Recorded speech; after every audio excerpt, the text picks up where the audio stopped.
ಬಗ್ಗೆ ಮಾತಾಡ್ತಿದ್ದೀನಿ. ನನಗೆ ಬಾಯಿ ಕುಂಚೆಟ್ ಹೋಗಿದ್ದ ಅವತ್ತಿನ ಅವನ ಹೆಸರು ಹೇಳಿದ್ರು. ತಪ್ಪು ಮಾಡಿದ್ದೀನಿ, ನಾನು ಕ್ಷಮಿಸಬೇಕು ಅಂತ ನಿಮ್ಮನ್ನೆಲ್ಲ ಕೇಳ್ತಾ ಇದ್ದೀನಿ. ಅವ್ನ ಮುಖ ನೋಡಿದ್ದು ಒಂಥರ ಮೊದಲು ಮುಖ ಚೆನ್ನಾಗಿತ್ತು, ರಿಸಲ್ಟ್ ಬಂದು 24 ಗಂಟೆ ಮೇಲೆ ಅವ್ನ ಮುಖ ಹೆಂಗಾಯ್ತು ನಾನು ನೋಡಿದಾಗ ನನ್ನ ಮನಸ್ಸೇ ಅಲಸೇ ಹೋಯ್ತು. ತೀರ್ಮಾನ ಕೃತಜ್ಞನ ಅಂತ, ಕೃತಜ್ಞತೆ ಅಲ್ಲ ಕೃತಜ್ಞನ. ಬಸವರಾಜ್ ಅವರು 4 ಕಂಡು ಸಾರ್ವಜನಿಕ ಬಹಳ ಚರ್ಚೆ ಆಗ್ತಾ ಇತ್ತು. ಅವ್ರು ಹೇಳ್ತಾರೆ ಇರ್ರಿ, ಅಲ್ಲ ಸರ್ ಅವ್ರು ಹೇಳಕ್ಕೆ ಬಿಡಲ್ಲ ನೀವು. ಯದಾ ಯದಾ ಹಿ ಧರ್ಮಸ್ಯ ಬಾರು ಬಾರು ಶ್ರೀಕೃಷ್ಣ ಬಾರು. ಸೋಮನ ಬಗ್ಗೆ ಮಾತಾಡ್ತಿದ್ದೀನಿ. ನನಗೆ ಬಾಯಿ ಕುಂಚೆಟ್ ಹೋಗಿದ್ದ ಅವತ್ತಿನ ಅವನ ಹೆಸರು ಹೇಳಿದ್ರು. ತಪ್ಪು ಮಾಡಿದ್ದೀನಿ, ನಾನು ಕ್ಷಮಿಸಬೇಕು ಅಂತ ನಿಮ್ಮನ್ನೆಲ್ಲ ಕೇಳ್ತಾ ಇದ್ದೀನಿ. ರಾಜರಾಜ ದಿವ್ಯ ತೇಜ ಆದಿ ಅನಾದಿಗೂ ಓಂಕಾರವಾರು. ವೀಕ್ಷಕರೇ, ತುಮಕೂರಿನಲ್ಲಿ ಸುದೀರ್ಘ ರಾಜಕಾರಣ, ಅದರಲ್ಲೂ ಕಾಂಗ್ರೆಸ್ ಆಗಲಿ ಬಿಜೆಪಿ ಆಗಲಿ ಯಾವುದೇ ಪಕ್ಷದ ಬಗ್ಗೆ ಭೇದ ಭಾವವಿಲ್ಲದೆ ಅಧಿಕಾರ ನಡೆಸುತ್ತಾ ಬಂದಿರುವ ಮಾಜಿ ಸಂಸದ GS ಬಸವರಾಜ್ ಬಾಯಿಗೆ ಯಾವುದೇ ರಾಜಕೀಯ ಫಿಲ್ಟರ್ ಇಲ್ಲ. ಮನಸ್ಸಿಗೆ ಬಂದಿದ್ದು ಬಾಯಿಗೆ ಬಂದೇ ಬಿಡುತ್ತೆ, ಅದು ಅವ್ರ ಸ್ವಭಾವ ಕೂಡ. ಆ ಮಾತಿಂದ ಮುಂದೆ ನನಗಾಗುವ ಲಾಭ ನಷ್ಟ ಏನು ಅನ್ನೋದನ್ನು ಯಾವುದೇ ತೂಕ ಮಾಡದೆ ಮಾತನಾಡಿ ಬಿಡುವ ಜಾಯಮಾನ ಅವರದ್ದು. ಇಂತಹ GS ಬಸವರಾಜ್ ಅವರು ಇತ್ತೀಚೆಗೆ ಬೆಂಗಳೂರಿನಲ್ಲಿ ಆಯೋಜನೆಗೊಂಡಿದ್ದ ನುಳಂಬ ಲಿಂಗಾಯತರ ವಾರ್ಷಿಕ ಸರ್ವ ಸದಸ್ಯರ ಸಭೆಯಲ್ಲಿ ಹಾಲಿ ಕೇಂದ್ರ ಸಚಿವ ವಿ ಸೋಮಣ್ಣ ವಿರುದ್ಧ ಮುಗಿಬಿದ್ದು ಯಾವುದೇ ಮುಲಾಜಿಲ್ಲದೆ ಸಮುದಾಯದ ಮುಂದೆ ತಮ್ಮ ಅಭಿಪ್ರಾಯ ಹಂಚಿಕೊಂಡ್ಬಿಟ್ಟಿದ್ದಾರೆ. ಹಾಗಾದ್ರೆ ಅವರದ್ದೇನು ಹೇಳಿದ್ರು ಅನ್ನೋದನ್ನ ನೀವೇ ಒಮ್ಮೆ ಕೇಳಿಸ್ಕೊಂಡ್ಬಿಡಿ. ಸೋಮಣ್ಣ ಬಗ್ಗೆ ಮಾತಾಡ್ತಿದ್ದೀನಿ. ನನಗೆ ಬಾಯಿ ಕುಂಚೆಟ್ ಹೋಗಿದ್ದ ಅವತ್ತಿನ ಅವನ ಹೆಸರು ಹೇಳಿದ್ರು. ತಪ್ಪು ಮಾಡಿದ್ದೀನಿ, ನಾನು ಕ್ಷಮಿಸಬೇಕು ಅಂತ ನಿಮ್ಮನ್ನೆಲ್ಲ ಕೇಳ್ತಾ ಇದ್ದೀನಿ. ಯಾವುದಾದ್ರು ದೃಷ್ಟಿನಲ್ಲಿ ಒಂದು 40 ವರ್ಷದಿಂದ ನಮ್ಮ ಸ್ನೇಹಿತರೆ ಕ್ಷಮಿಸಿ ಅಂತ ಹೇಳ್ಬಿಟ್ಟಿದ್ದಾರೆ. ಯಾಕೆಂದ್ರೆ ಅವ್ನ ಮುಖ ನೋಡಿದ್ದು ಒಂಥರ ಮೊದಲು ಮುಖ ಚೆನ್ನಾಗಿತ್ತು, ರಿಸಲ್ಟ್ ಬಂದು 24 ಗಂಟೆ ಮೇಲೆ ಅವ್ನ ಮುಖ ಹೆಂಗಾಯ್ತು ನಾನು ನೋಡಿದಾಗ ನನ್ನ ಮನಸ್ಸೇ ಅಲಸೇ ಹೋಯ್ತು. ಸ್ವಾಮಿ ನನ್ನೇ ಕುಂಡಿಸ್ಕೊಂಡು ಅವ್ನು ಯಾವನೊಬ್ರು ಗುರುಗಳು MLA ಬೈತಾರೆ ಕುತ್ಕೊಂಡು, ಹೊಗಳ್ತಾರೆ ಕುತ್ಕೊಂಡು. ಅವ್ನು ನಮ್ಮ ರಾಜ್ ಟ್ರೈಬಲ್, ಅವನು ಮೊದಲಿಂದಲೂ ಕೂಡ ಅವ್ನ ಮೇಲೆ ಫೈಟ್ ಮಾಡ್ತಾ ಇದ್ದೀವಿ. ಉದ್ದೇಶಪೂರ್ವಕವಾಗಿ ಹೊಗಳ್ತಾನೆ ನಾನೇನು ಮಾಡಬೇಕು, ನಾನು ಅಲ್ಲೇನೂ ಮಾತಾಡಲಿಲ್ಲ. ಅಯ್ಯೋ ಇವತ್ತು ಕಾಯ್ತು ನಿನ್ನ ಕಾಯಿ ಗೊತ್ತಲ್ಲ, ನಿಮ್ಮ ಪುಸ್ತಕಾಯಿ ಬರೋಲ್ಲ ಅಂತ ಹೇಳಿ ಹೋಗ್ಬಿಡ್ತಾರೆ. ಯಾಕೆಂದರೆ ನಮ್ಗೆ ಇನ್ಸಲ್ಟ್ ಆಗೋದು ಉದ್ದೇಶ ಮಾಡೋದು. ಯಾರು ಓಟ್ ಹಾಕ್ತೀವಿ ಅನ್ನೋದಕ್ಕೆ ಗೊತ್ತಿಲ್ಲ. ಜಗ್ಗಿಬಿಟ್ಟವನು ಹೊಮ್ಮು ಲಕ್ಷದ 76,000 ಬಂದು, ಅದಕ್ಕಿಂತ ಇನ್ನೇ ಬೇಕು.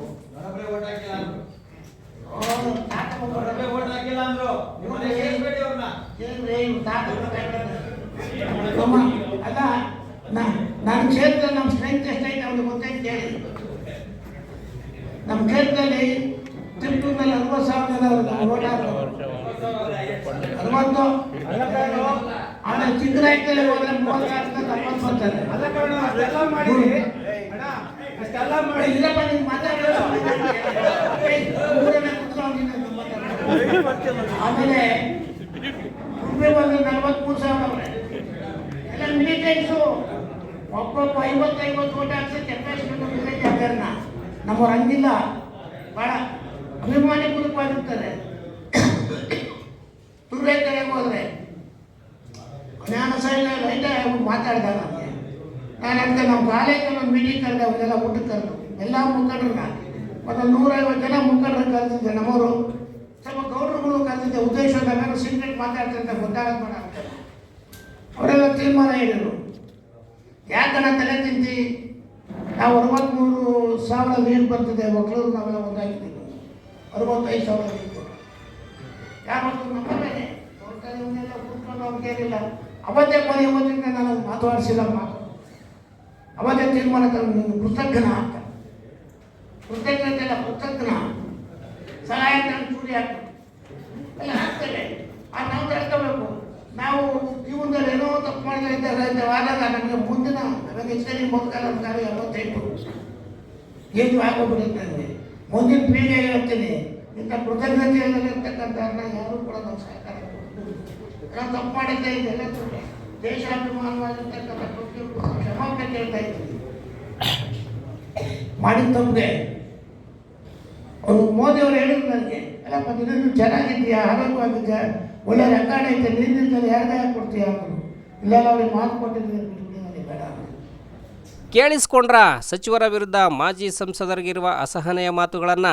ಸೋಮಣ್ಣ ಗೆಲ್ಲಿಸಿ ತಪ್ಪು ಮಾಡಿಬಿಟ್ಟೆ, ಆ ಮನುಷ್ಯನಿಗೆ ಕೃತಜ್ಞತೆ ಇಲ್ಲ. ನಾನು ಮೊದಲಿಂದ ಆ ಶಾಸಕನ ಮೇಲೆ ಫೈಟ್ ಮಾಡ್ಕೊಂಡು ಬಂದೀನಿ. ಅವನ ಪಕ್ಕದಲ್ಲೇ ಕೂರಿಸ್ಕೊಂಡು ಹೊಗಳ್ತಾನೆ, ಬೇಕಂತಲೇ ನನಗೆ ಅವಮಾನ ಮಾಡ್ತಾನೆ, ಸಹಾಯ ತಗೊಂಡು ಚೂರಿ ಹಾಕೋ ಕೆಲಸ ಮಾಡ್ತಾನೆ. ಇದೆಲ್ಲ ಮುಂದಿನ ಪೀಳಿಗೆಗೆ ಹೇಳ್ತೀನಿ. ಈ ಎಲ್ಲ ಕಾರಣಗಳಿಗಾಗಿ ನಿಮ್ಮ ಮುಂದೆ ನಾನು ಕ್ಷಮೆ ಕೇಳುತ್ತೇನೆ ಎನ್ನುತ್ತಲೇ ಮೋದಿ ಅವರು ನಿಮ್ಮ ರಾಜಕೀಯ ಟ್ರ್ಯಾಕ್ ರೆಕಾರ್ಡ್ ಚೆನ್ನಾಗಿದೆ, ಸೀಟ್ ಯಾಕೆ ಅವ್ರಿಗೆ ಬಿಟ್ಕೊಡ್ತೀಯಾ ಅಂದಾಗಲೂ ನಾನು ಮಾತು ಕೊಟ್ಟಿದ್ದೇನೆ ಅಂತ ಚುನಾವಣೆ ಕಣದಿಂದ ಹಿಂದೆ ಸರಿದೆ ಎಂದು ಆರೋಪ ಮಾಡಿರುವ ವಿಡಿಯೋ ಸಾಮಾಜಿಕ ಜಾಲತಾಣಗಳಲ್ಲಿ ಸಖತ್ ವೈರಲ್ ಆದ ಹಿನ್ನೆಲೆ ಸೋಮಣ್ಣ ಕಡೆಯವರು ಕೆಲ ದಿನ ಸೈಲೆಂಟ್ ಇದ್ರು. ಬಟ್ ಇತ್ತೀಚೆಗೆ ಅವರ ಅಭಿಮಾನಿ ಸಂಘದ ರಾಜ್ಯಾಧ್ಯಕ್ಷ HD ರಾಮಲಿಂಗಯ್ಯ ಸುದ್ದಿಗೋಷ್ಠಿ ನಡೆಸಿ ಹಿಗ್ಗಾಮುಗ್ಗ ಜಾಡಿಸಿಯೇ ಬಿಟ್ರು. ಈ ಪತ್ರಿಕಾಗೋಷ್ಠಿಯ ಉದ್ದೇಶ ಏನು ಅಂತಂದರೆ, ಇತ್ತೀಚಿನ ಕೆಲವು ದಿನಗಳ ಹಿಂದೆ ನಮ್ಮ ತುಮಕೂರಿನ ಲೋಕಸಭಾ ಮಾಜಿ ಸದಸ್ಯರಾದಂಥ ಶ್ರೀಯುತ GS ಬಸವರಾಜ್ ಅವರು ಒಂದು ಖಾಸಗಿ ಕಾರ್ಯಕ್ರಮದಲ್ಲಿ ಕೇಂದ್ರ ಸಚಿವರು, ಭಾಜಪದ ಹಿರಿಯ ಮುಖಂಡರು ಮತ್ತು ನಿಮಗೆಲ್ಲ ಸಾಕಷ್ಟು ಗೊತ್ತಿರೋ ಹಾಗೆ ಜನಪರವಾದ ಕಾಳಜಿ ಇಟ್ಕೊಂಡು ಕಾರ್ಯನಿರ್ವಹಿಸ್ತಾ ಇರುವಂಥ ಶ್ರೀಯುತ ವಿ ಸೋಮಣ್ಣವರ ವಿರುದ್ಧ ಒಂದು ಪತ್ರಿಕಾ ಹೇಳಿಕೆಯನ್ನು ನೀಡಿ, ಅಂದರೆ ಪತ್ರಿಕಾ ಮಾಧ್ಯಮದ ಮೂಲಕ ತಮ್ಮ ಅಭಿಪ್ರಾಯವನ್ನು ಹೇಳಿದ್ದಾರೆ. ಅವರು ಹೇಳಿರುವಂಥದ್ದು ಬಾಲಿಶವಾಗಿದೆ ಮತ್ತು ವಿ ಸೋಮಣ್ಣ ಮತ್ತು ಅವರ ಅಭಿಮಾನಿ ಬಳಗಕ್ಕೆ ಅಪಮಾನ ಆಗಿದೆ ಅಂತ ನಾವು ಈ ಪತ್ರಿಕಾಗೋಷ್ಠಿಯನ್ನು ಕರೆದಿವಿ. ಈ ಪತ್ರಿಕಾಗೋಷ್ಠಿಯನ್ನು ಉದ್ದೇಶಿಸಿ ಈಗ HD ರಾಮಲಿಂಗಯ್ಯನವರು ಮಾತಾಡ್ತಾರೆ.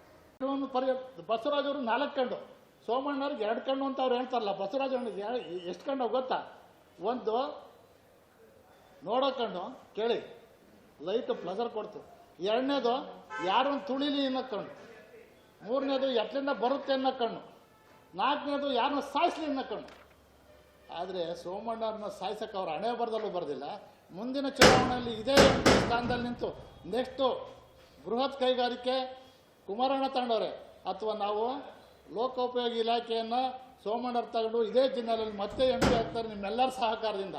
ಅವರೇನು ನಿದ್ದೆ ಮಾಡ್ತಾ ಇಲ್ಲ, ಹೆಂಡತಿ ಮಕ್ಕಳು ಬಿಟ್ಟು. ಇದು ಸರ್ ವಯಸ್ಸಾಗಿ ತಪ್ಪಿಸಿ ಸರ್ ವಯಸ್ಸಾಗಿ ಟಿಕೆಟ್ ತಪ್ಪಿಸಿದ್ರೆ ಅನಿವಾರ್ಯ. ಆಯಿತು, ನಿಂತ ದುಡ್ಡಿರೋ ನೀವು ನಿಂತ್ಕೊಳ್ಳಿ ಸರ್, ಚುನಾವಣೆ ಮಾಡೋದಕ್ಕೆ ಸರ್ ಶಕ್ತಿ ಇರೋರು ನಿಂತ್ಕೊಂತಾರೆ. ನಾನೇ ಕ್ಯಾಂಡಿಡೇಟ್ ಆಗ್ಬೋದು, ಸೋಮಣ್ಣವರಲ್ಲ ಕ್ಯಾಂಡಿಡೇಟ್ ಆಗಿರೋ ರಾಮಲಿಂಗಯ್ಯನ ಒಬ್ಬ ಅಭ್ಯರ್ಥಿ. ಸೋಮಣ್ಣವ್ರು ಬರೋಲ್ಲ ಅಂದರೆ ರಾಮಲಿಂಗಯ್ಯನ ಒಬ್ಬ ಅಭ್ಯರ್ಥಿ ಸರ್. ನಾನು ಇವತ್ತಿಂದ ಬಸವರಾಜು ಏನು ಸಾಧನೆ ಮಾಡಿದ್ದಾರೆ ಈ ಜಿಲ್ಲೆಗೆ ಅನ್ನೋದನ್ನು ನಾನು ತಮಗೆಲ್ಲರಿಗೂ ಈಗಾಗಲೇ ಪತ್ರಿಕೆ ಬರೆದು ಸಲ್ಲಿಸಿದ್ದೀನಿ. ದಯಮಾಡಿ ಈ ಜಿಲ್ಲೆಗೆ ಅವರೇನಾದರೂ ಸಾಧನೆಗಳನ್ನು ಮಾಡಿದ್ದೇನಾದರೂ ಇದ್ದರೆ ಬಹಿರಂಗವಾಗಿಯೂ ನಾನು ಚರ್ಚೆ ಮಾಡೋಕ್ಕೆ ಸಿದ್ಧವಿದ್ದೀನಿ. ಇದೇ ವೇದಿಕೆಯಲ್ಲಿ ಆಗಲಿ ಅಥವಾ ಸಾಯಿಬಾಬಾ ದೇವಸ್ಥಾನಕ್ಕೆ ಬರ್ತೀನಿ.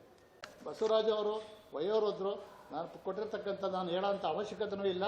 ದಯಮಾಡಿ ನೀವು ಸ್ವಲ್ಪ ಸರ್, ಈಗ ಸೋಮಣ್ಣವರು ಏನೂ ಸಾಧನೆ ಮಾಡಿಲ್ಲ, ಕರ್ಕೊಂಬಂದು ನಾನು ತಪ್ಪು ಮಾಡಿದೆ ಅಂದರೆ ಇವರೇನು ಕರ್ಕೊಂಬರಲಿಲ್ಲ.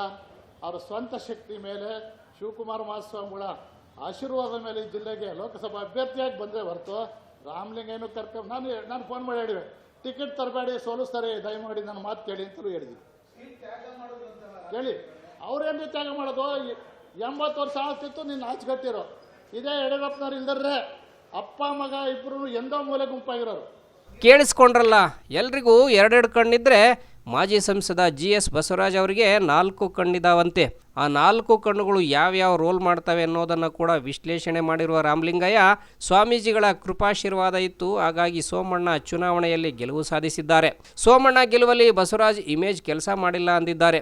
ಜೊತೆಗೆ ಮಾಜಿ ಸಂಸದರು ತಮ್ಮ ಸುದೀರ್ಘ ರಾಜಕೀಯ ಜೀವನದಲ್ಲಿ ಜಿಲ್ಲೆಗೆ ಏನೇನು ಅಭಿವೃದ್ಧಿ ಕೆಲಸ ಮಾಡಿದ್ದಾರೆ ಅನ್ನೋ ವಿಚಾರವಾಗಿ ಚರ್ಚೆ ನಡೆಸಲು ಸಿದ್ಧ ಎನ್ನುವ ಮೂಲಕ ಬಸವರಾಜ್ ಅವರ ಅವಧಿಯಲ್ಲಿ ಅಭಿವೃದ್ಧಿ ಗೌಣ ಎಂದು ಕಾಲೆಳೆದಿದ್ದಾರೆ.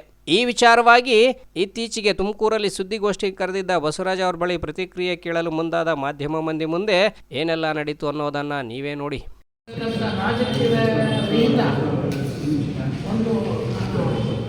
ಪತ್ರಿಕಾಗೋಷ್ಠಿಯನ್ನು ಕರೆದು ನಿಮ್ಮ ಗಮನಕ್ಕೆ ತರ್ತಕ್ಕಂಥದ್ದು ಇಷ್ಟೇ.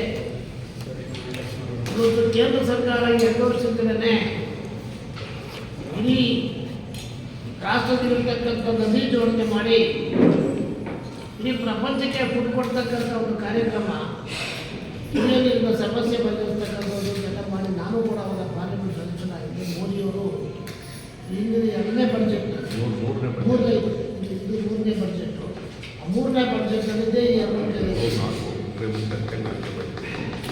ಅದು ಹಾಗಾಗಿ ಹೀಗಾಗಿ ಸ್ವಲ್ಪ ಅಲ್ಲಿ ಇಲ್ಲಿ ಸ್ವಲ್ಪ ಜಂಜಾಟ ಹಾಕ್ಕೊಂಡ್ರೆ ಅವರು ಮಾಡಬೇಕು ಅಂತ ಮಾಡೋರು. ಏನೇನು ಭಾಳದಿಂದ ಯಾರು ಪುಣ್ಯಾಕರು ಸ್ಟೇಟ್ ಸಬ್ಜೆಕ್ಟ್ ಅವರು ನೀರಾವರಿ ಆಗ್ತಾರೆ.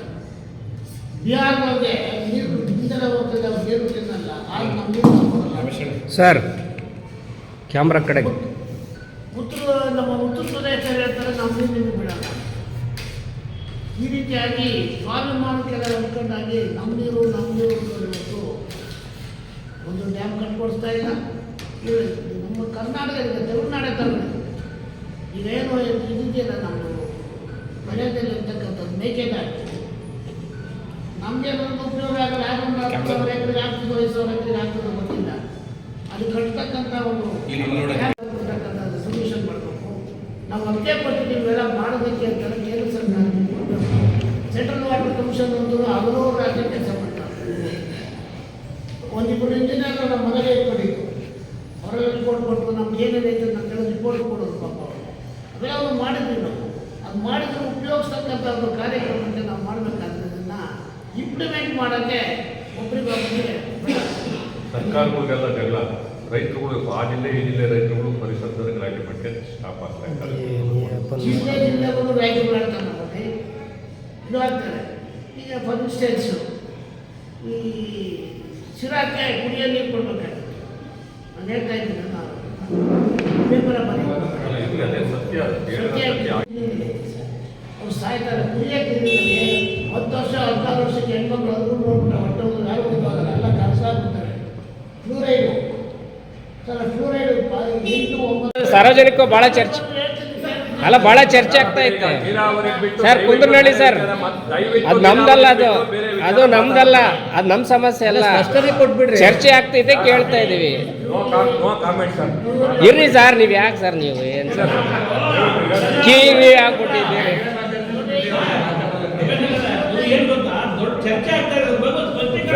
ಅಲ್ಲ, ನಿಮ್ಮ ಬಗ್ಗೆ ಎಲ್ಲ ಚರ್ಚೆ ಆಗ್ತಿರೋದು ಅವ್ರ ಬಗ್ಗೆ.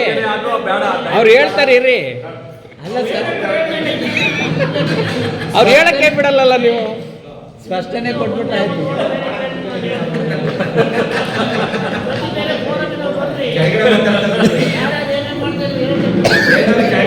ಆಯ್ತು, ಡನ್. ಪಾಪ 88 ಪ್ರಾಯದ ಬಸವರಾಜ್ ಅವರು ಏನೋ ಹೇಳೋಕೆ ಹೋದ್ರೆ ಪಕ್ಕದಲ್ಲೇ ಇದ್ದ ಕುಂದೂರ್ನಹಳ್ಳಿ ರಮೇಶ್ ಅವರಿಗೆ ಕಡಿವಾಣ ಹಾಕುವ ಕೆಲಸ ಮಾಡ್ತಾ ಇದ್ರು. ಅದನ್ನು ಮೀರಿ ಏನೋ ಹೇಳಕ್ ಹೋದ್ರು ಅದು ಸಾಧ್ಯವಾಗಲಿಲ್ಲ. ಬಟ್ ಬಸವರಾಜ್ ಅವರ ಬಾಯಿಯನ್ನು ಕುಂದೂರ್ನಹಳ್ಳಿ ಎಷ್ಟು ದಿನ ಕಟ್ಟಿ ಹಾಕ್ತಾರೆ ಅನ್ನೋದನ್ನು ಕಾದು ನೋಡಬೇಕಿದೆ. Bureau report, Belagere news.